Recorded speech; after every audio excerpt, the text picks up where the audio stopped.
So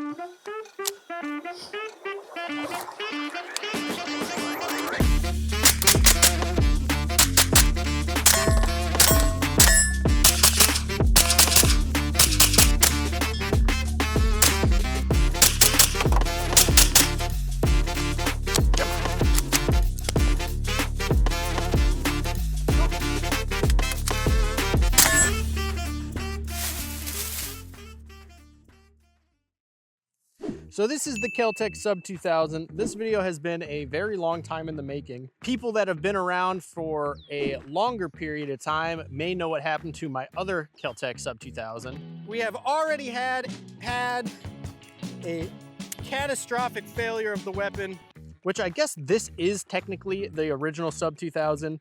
I had to send it to Kel-Tec and they had to fix it and then send it back to me. So we are finally back with the Sub-2000. So, is this the ideal Sub-2000 build? Well, today we're gonna find out. I think I'm gonna like it. As much as you guys look at this and think, oh, holy hell, what an abomination, I think it's kinda nice. So, going from butt to tip, what I have going on here, this is the Kel-Tec Sub-2000 Gen 3. So the Gen 3 Sub-2000 differs from the other gens where it gives you a rotating barrel, which is actually what is allowing me to have all of this crap on the Sub-2000. This thing miraculously still folds.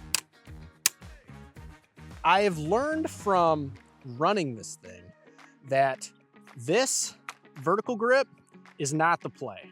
I might end up taking it off partway through this video. It makes it extremely difficult to pull this thing out of a backpack. So that might come off.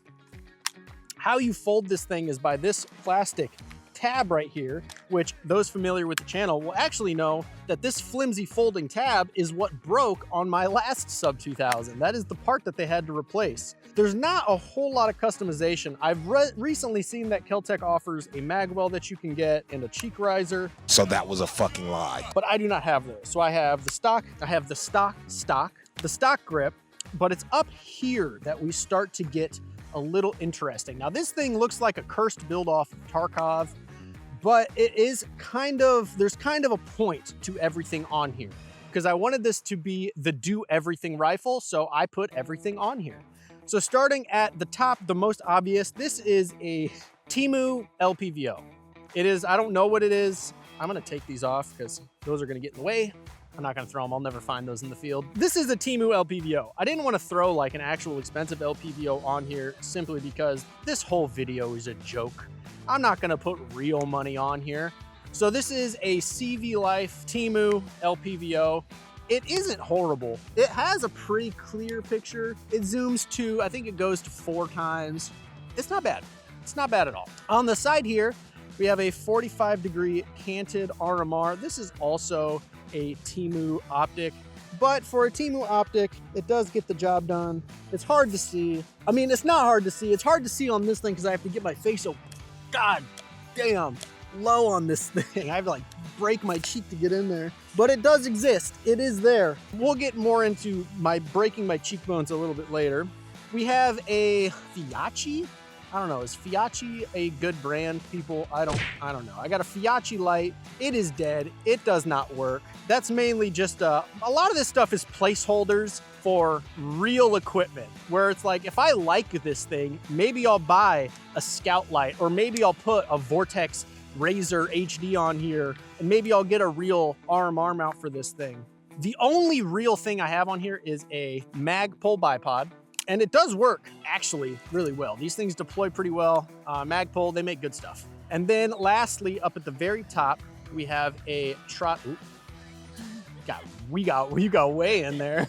We have a tri-lug adapter for a 9mm suppressor, like so. You can't have a fully built out kitted gun without a suppressor. So this is a Silencer Co. Omega 9K. God, this thing is scratched up. This thing definitely gets some work in. I run this thing a lot. I think we're going to start, first and foremost, let's just throw some rounds down at these targets. Guys, look, I built new target stands. These things don't look like complete crap, but let's just see how this thing shoots first and foremost. So we're gonna test this thing out at, let's test it out at like 7 yards. That's like CQB distance. Let's go with that first. I have not shot this thing since I got it back from Kel-Tec. I have probably I put like 2 mags through the original and then it broke and then we're shooting it for the first time again. And honestly, I've kind of forgot how it feels to shoot. I remember not hating it, so let's find out. Yeah, not bad. That Temu LPVO is surprisingly zeroed. We'll try using the 45-degree canted on there. Look how low I need to get my face on this gun to look through my canted mount, even to look through my LPVO. God, I'm like crushing my cheekbone to get in there. It's a bit crazy. So shooting with the 45 is probably gonna be a little bit tougher. Go LPVO, 45.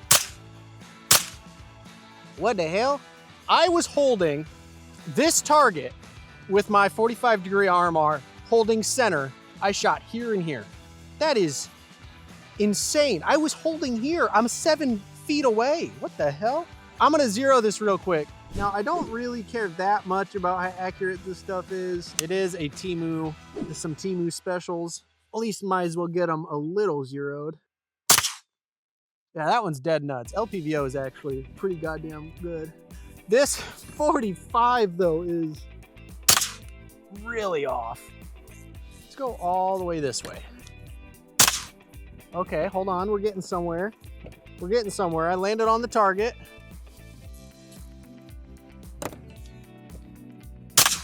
Okay, so we're just obscenely low. That's easy, I can fix that. Oh my gosh, I think we're in the A zone. I have zeroed my RMR and my LPVO, so we're just gonna go ahead and check those zeros and then we'll start up on some of these drills.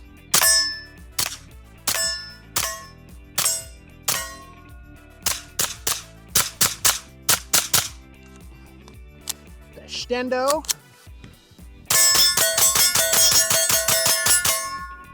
Seems to work pretty good. All right, so we're gonna try a handful of drills. We are going to try concealment from a bag.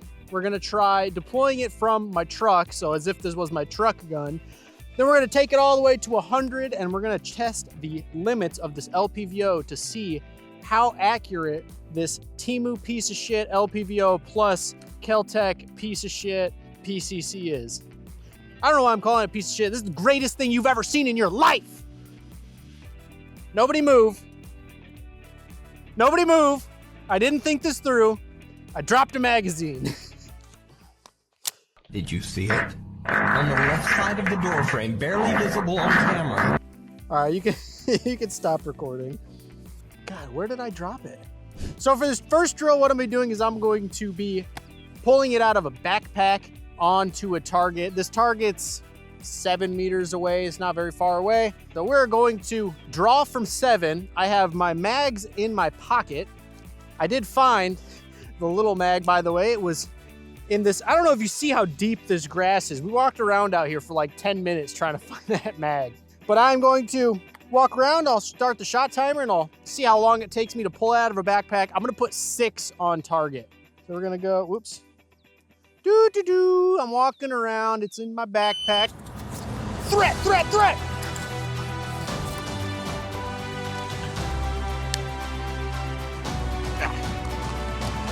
Come on.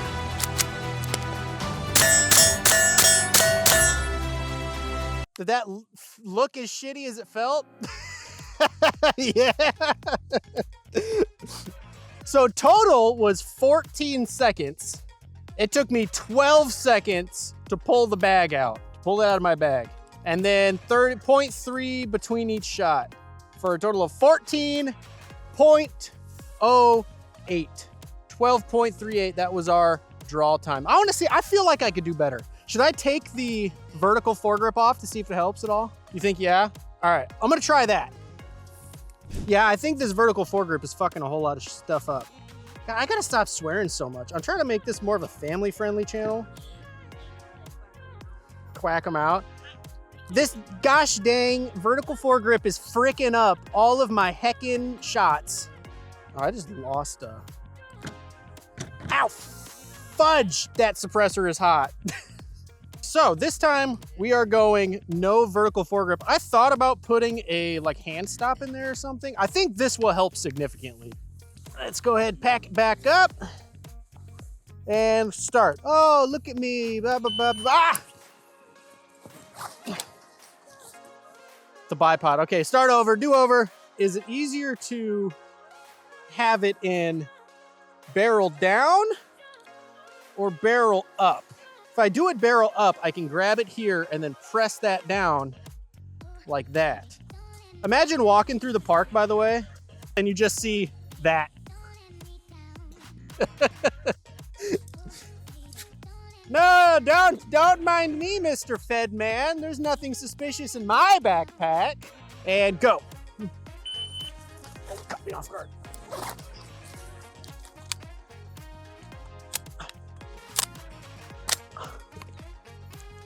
Oh, it's not safe. Oh, that was almost great if I didn't put it on safe. All right, that time felt worse. Well, no, it didn't. For some reason, it didn't pick up my split times, but it counted that first shot at 12.29, which even fumbling with the safety is faster than my first time. I think it was like 12.38. So technically that one was faster. I think I do like it with no foregrip on there. I think if I put a hand stop on here, stop my hand from coming all the way back here, that would be better. Camera's getting hot because it's like 80 degrees and the camera's black and we're shooting in 4K. So we're going to take another camera cool down break. When we come back, we are going to be deploying from the truck. Okay, I'm ready. Here you are. Oh, we are recording. You're supposed to tell me these things. That's when directors say something like action. All right, so the next drill we're going to be doing is from inside the truck. So we're going to be like, you're driving and then, you're driving through Chicago and you have to deploy. So I have a very special weapon mount in here. And if you look behind the seat here, that is my weapon mount. This is my child's car seat. I don't have a weapon mount in here. So we're drawn from the car seat. And oh my God, I'm so sweaty. I'm shiny. All right, we're starting at 10 and 2. And I'm going to start the split timer. When the split timer goes, I'm going to pull it, rack it, and then shoot my steel target out there.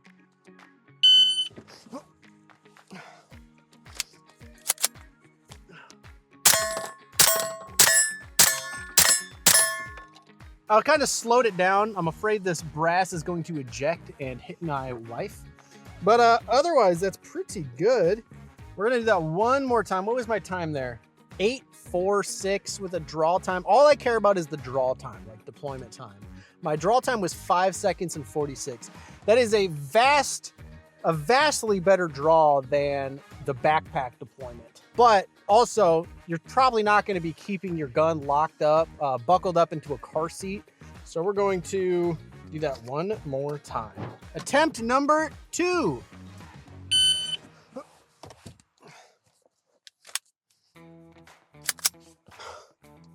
Oh, I'm unsafe. Shit. Oh, the safety's so not great.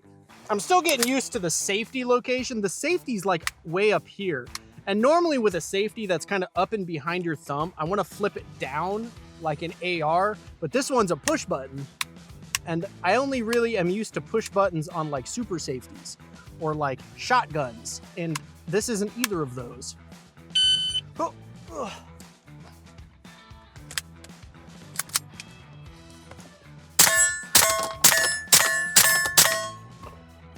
All right, that time was 8.84 with the 6.48 draw time. So I got worse. Okay, this is 13 yards. All right, where are we at? Let's do another check. 102, we are at 102 yards. All right, so we're gonna test the LPVO on this bad boy. So let's get the bipod out. Now, first and foremost, look at that profile. What an absolute unit. So we're going to take this thing out and see if this LPVO is anything around accurate. I bet I have to hold high as hell on it. So we're gonna give it a go. Ow, this is hot, hot as shit. I'm gonna guess, hold about here. If I hit this first time, you have to subscribe. Oh, I jammed it because my finger was in the way. Oh, that's stuck pretty good, isn't it? Oh, and a double feed? Oh my god. That was my fault. I was trying to my hand was over the ejection port, so it got stuck in there. For as much shit as I talk about this gun, have not had an issue with it, actually. Haven't had a single failure.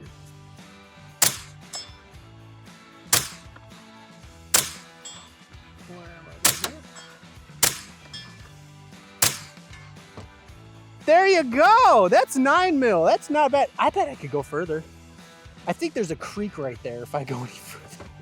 Okay, you recording? Action. Didn't mean to do that. Okay, so obviously this thing excels at concealed carry. It excels at being a truck gun. Clearly it excels at distance at 100 yards. So what can't this thing do? So I've set up a practical course here. In this situation, we're driving along, right? And then what is that in the freeway? It's a bunch of protesters and they're blocking the freeway and you got places to be. So you give them a nice, right? And then they freak out. They just start surrounding your car. You got one right here. You got one on your driver's side. You got one coming from the front. You got one on your passenger side and your pregnant wife is sitting in the passenger seat. And then there's a guy way down there, but we're not sure if he's part of it, but we're gonna take him out just to be safe, right? And then we're gonna floor it and get out of here. All right, do you understand the course of fire? Of course I do. I made the course of fire up. Oh.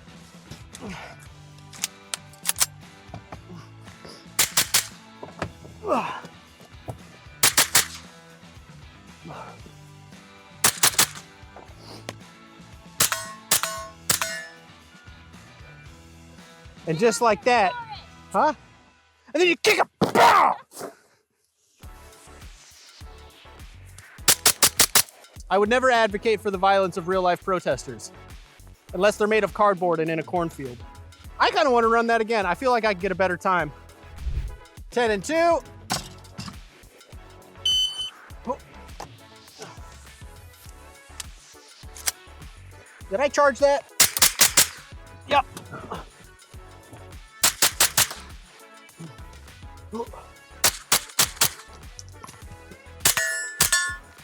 Oh, I missed one. And then you push them over. Get down, stay down. In conclusion, I think the Kel-Tec Sub-2000, for the money you get it for, I think this is like $300 or $400, somewhere in that ballpark, is actually a really good 9mm PCC. Is it the do-everything gun that I made it out here to be today? Absolutely not. If I were you and I wanted to get one of these, I would rip the LPVO off, rip the bipod off, keep the light, keep the suppressor, keep the RMR, but just move it back in the correct orientation. Then you actually have a very good truck gun, very good backpack gun. With the suppressor, makes it a little bit long. You gotta have a little bit longer of a backpack. But they do have an integrally suppressed version that you could get if you wanted to. But that being said, what do you guys think? Do you think this is a good 9mm PCC? Would you run it how I have it? If not, what else could I do to this thing to make it even more ridiculous? What if I did like oops all bipods and I did like 3 or 4 bipods on the bottom? That could be fun. But until then, that's all I have. Don't forget to like, don't forget to comment and subscribe. If you are subscribed, check the notification bell. I've noticed that some of my subscribers have been telling me that they are not getting notified when I upload. So go ahead, double check that notification bell. And until next time, my name is Spencer. You're watching Cornfield Commando. Thanks for stopping by and I'll see you next time.